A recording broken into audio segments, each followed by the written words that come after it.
Bertemu kembali rentasan berita edisi 760 bersama saya Zawazi Yusof, antara paparan utama. Tun M diseru sokong calon Perdana Menteri Pakatan Harapan. Adakah UMNO dan PAS kesal dengan tragedi 1MDB? COVID-19 tanganinya dengan jujur, bukan berpolitik. Rakyat mahu jawapan silap mata Marcos Camp.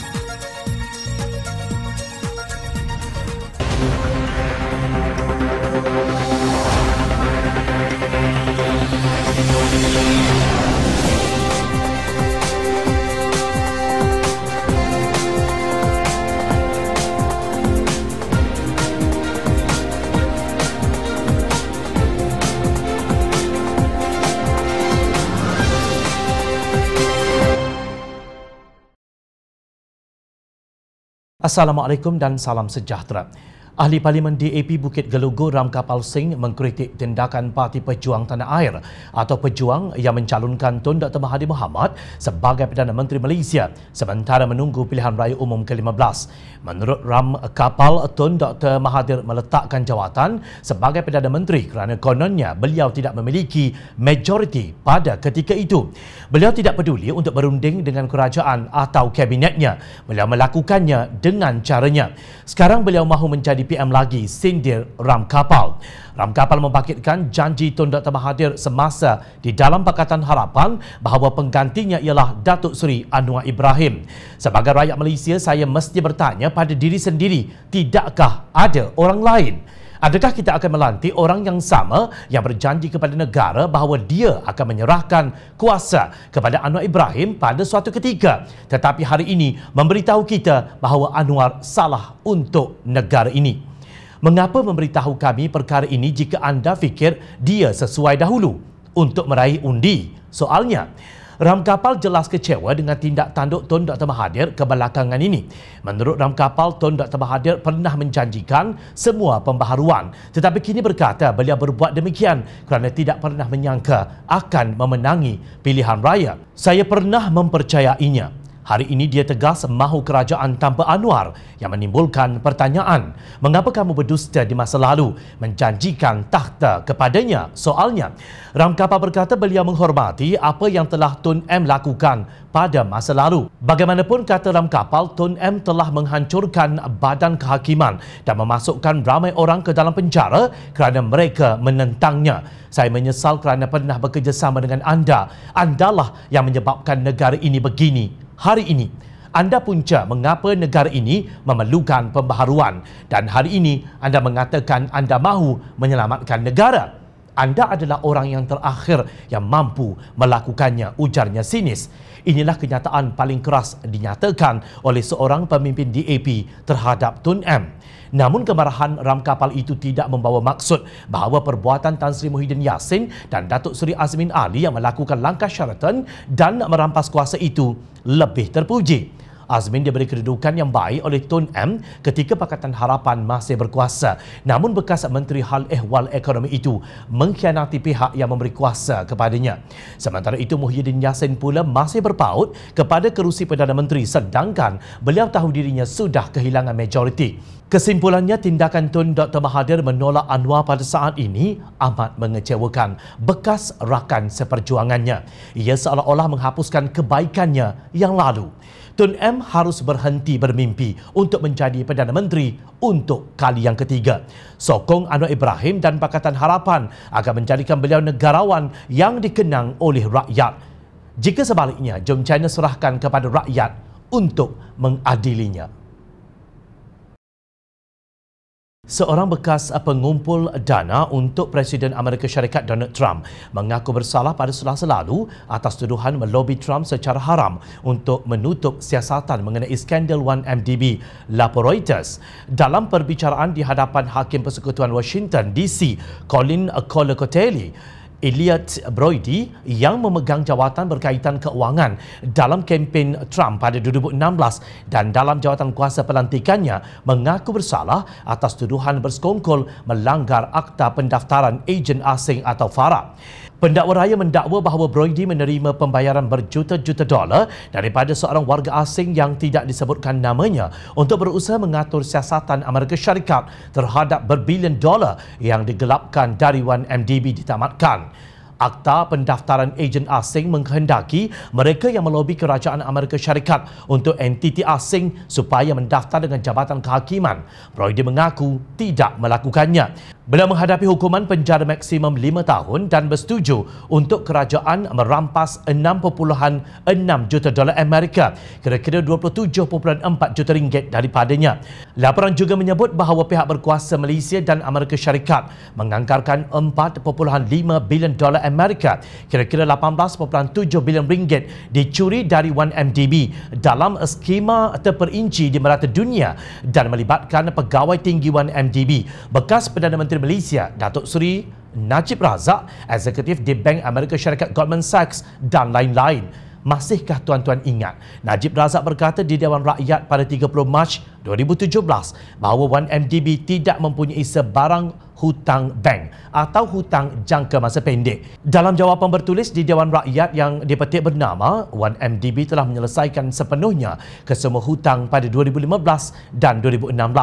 Jawapan bertulis itu sebagai menjawab soalan Ahli Parlimen Bakri, Teck Wah, yang meminta Menteri Keuangan menyatakan bilangan pekerja, wang tunai, hutang dan aset diperoleh 1MDB di dalam dan di luar negara pada tahun-tahun 2015 dan 2016. Selain itu, tiada sebarang aset baharu di dalam atau di luar negara yang diperoleh 1MDB pada tahun 2015 dan 2016 seiring dengan pelan rasionalisasi 1MDB yang sedang dilaksanakan oleh syarikat itu ketika itu, menurut bernama. Semua penipuan itu terbongkar setelah UMNO Barisan Nasional kalah pada pilihan raya umum ke-14 yang lalu. Malangnya kini rejim dahulu kembali menjadi kerajaan menerusi tebuk atap yang dikongsi bersama oleh PAS dan Bersatu. Untuk rekod semasa mengumumkan ucapan belanjawan 2020, bekas Menteri Keuangan ketika itu Lim Guan Eng berkata sejumlah 2.7 bilion ringgit telah disediakan bagi tahun 2020 semata-mata untuk melunaskan bayaran khidmat hutang 1MDB dan SRC International sendirian berhad. Bagi 1MDB dan SRC International, sejumlah 2.4 bilion ringgit perlu disediakan oleh kerajaan untuk melunaskan bayaran khidmat hutang bagi tahun 2019 dan ini akan meningkat kepada 2.7 bilion ringgit untuk tahun 2020. Sebanyak 2.4 bilion ringgit perlu dibayar untuk tahun ini. Menurut Guan Eng, kerajaan telah membuat pembayaran balik hutang sebanyak 8.8 bilion ringgit bagi pihak 1MDB dan SRC untuk tahun 2017 yang berjumlah 6.7 bilion ringgit, manakala 2018 2.1 bilion ringgit. Ini bermakna 13.9 bilion ringgit perlu dibelanjakan sejak 2017 hingga kini untuk 1MDB dan SRC. Pembayaran balik hutang-hutang 1MDB dan SRC telah disembunyikan oleh kerajaan terdahulu dan hanya terbongkar selepas kerajaan persekutuan bertukar pada 9 Mei 2018. Jumlah hutang tersebut adalah sebanyak 51 bilion ringgit termasuk faedah yang hanya dilangsaikan sepenuhnya pada tahun 2039. Adakah wujud kekesalan UMNO dan PAS susulan tragedi 1MDB? Tidak ada. Malah Kerajaan Perikatan Nasional dengan gembira merampas kuasa seolah-olah tidak takut dosa. Sejarah mencatatkan bahawa fokus mengurus krisis COVID-19 di negara ini telah dihijack dengan keberantakan Sheraton Move atau langkah Sheraton. Akibatnya pandemik itu berterusan meningkat tanpa belas kasihan, menambah derita rakyat. Pada 1 April 2020, bekas Menteri Kesihatan Datuk Seri Dr. Zulkifli Ahmad meminta Kementerian Kesihatan berkongsi data klinikal berhubung pesakit COVID-19 dengan pasukan petugas khas peringkat negeri. Ketua Pasukan Petugas Khas COVID-19 Selangor itu berkata, perkongsian maklumat berkenaan penting bagi membolehkan analisis dan tindakan bersasar dilakukan dengan lebih berkesan. Bercakap dalam satu program Astro Awani, beliau memberi jaminan bahawa mereka tidak mencari apa-apa data yang melibatkan maklumat peribadi pesakit. Kami tidak mendapat maklumat klinikal yang sangat penting. Kami tidak mahu identiti pesakit, nombor telefon atau umur. Kami mahukan data mengenai penduduk agar kami dapat melakukan analisis berkaitan yang berkaitan untuk memperbesarkan zon, bukan hanya daerah. Zulkifli mendakwa terdapat sedikit keengganan pihak kerajaan persekutuan untuk berkongsi maklumat berkenaan. Hari ini Zulkifli Ahmad masih bercakap perkara yang sama. Dia berkata pakar dan ahli sains sering berkongsi maklumat dan ilmu tentang bagaimana menangani pandemik COVID-19. Namun pemimpin politik dilihat lebih cenderung kepada sekatan pergerakan dan menyembunyikan potensi vaksin demi kepentingan mereka. Dalam konteks semasa, pengetahuan tentang pandemik kita setara dengan data kes yang dikumpulkan dengan teliti setiap hari. Adalah malang jika data pengetahuan ini yang dikumpulkan melalui dana dan sumber awam tidak tersedia untuk agensi di negeri-negeri. Perkongsian data antara agensi di Selangor, khususnya data kes, adalah kunci untuk menghentikan gelombang COVID-19 kedua, ujarnya. Beliau menegaskan bahawa perkongsian data tidak setara dengan pelanggaran privasi pesakit. Terdapat kaedah yang telah ditetapkan mengenai cara berkongsi data sambil melindungi privasi dan kerahsiaan data peribadi, ujarnya. Menurut Zulkifli, langkah kerjasama erat dan perkongsian data antara Kementerian Kesihatan, Majlis Keselamatan Negara dan Pusat Operasi Kerajaan Negeri Selangor dilakukan sebelumnya. Sayangnya, perkara yang sama tidak dapat dikatakan sekarang, sedangkan kita menghadapi gelombang ketiga yang jauh lebih besar. Perkongsian saluran data antara agensi persekutuan dan negeri harus disambung semula. Jika tidak, kerajaan negeri, khususnya Selangor, akan mengatasi krisis dalam kegelapan, tegasnya. Bercakap kepada Jom Channel, beliau menegaskan supaya langkah menangani COVID-19 tidak dipolitikkan tetapi dilakukan secara profesional. Beliau berkata tidak harus ada sikap konfrontasional atau bertelagah dalam menangani isu pandemik COVID-19. Namun telah 2 kali kerajaan negeri Selangor tidak diundang dalam mesyuarat Majlis Keselamatan Negara mengenai COVID-19.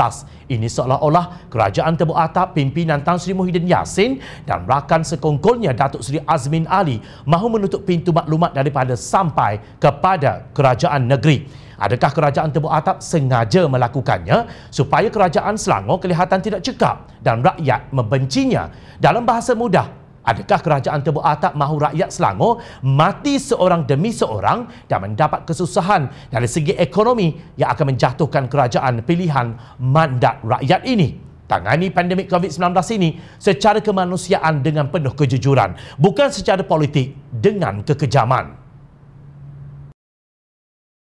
Baru-baru ini, rakyat dikejutkan dengan berita gembira bahawa Suruhanjaya Pencegahan Rasuah Malaysia SPRM berjaya menumpaskan kegiatan Marcos Camp yang telah bertahun-tahun memangsakan pesara dan rakyat biasa yang naif. Pada masa yang sama, Berita Harian melaporkan SPRM menahan 10 individu termasuk 8 pegawai kanan Polis Diraja Malaysia PDRM serta merampas wang tunai berjumlah RM100,000 berhubung siasatan kes kegiatan pengubahan wang haram hasil aktiviti judi dalam talian dan Marcos Camp.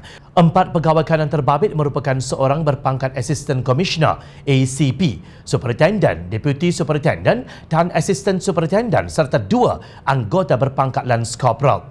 Mereka bertugas di Bukit Aman dan Ibu Pejabat Kontingen Polis IPK Selangor. Timbalan Ketua Polis Negara Datuk Seri Akril Sani Abdullah Sani mengesahkan penahanan 2 pegawai kanan daripada JSJ Bukit Aman yang dipercayai ada kaitan dengan pengubahan wang haram yang membabitkan selebriti tanah air.